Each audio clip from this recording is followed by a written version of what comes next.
கண்மணி அன்போட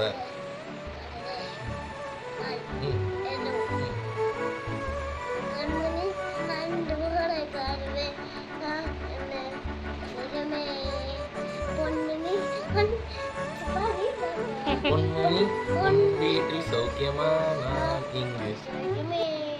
உன்னை எண்ணி பார்க்கையில் கவிதை கொட்டுது அதை எழுத நினைக்கையில்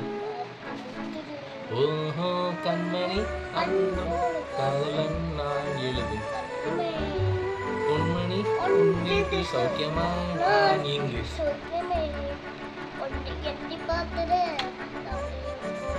அப்படின்னா கவிதை கொட்டுது கவிதை கொட்டுது உண்டான காயம் எங்கும் தன்னாலே மாறி போகும் மாயம் என்ன காயமான போதும் என் மேனி தாங்கிக் கொள்ளும் இந்த மேனி தாங்காது சிந்தேனே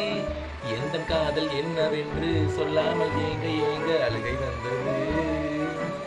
எந்த சோகம் உன்னை தாக்கும் என்றென்னும் போது வந்த அழுகை நின்றது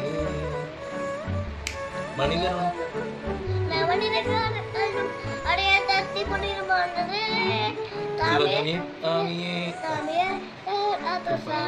நான் தானே தெரியும் அபிராமியே சிவனில் நீயும் பாதியே அதுவும் உனக்கு புரியுமா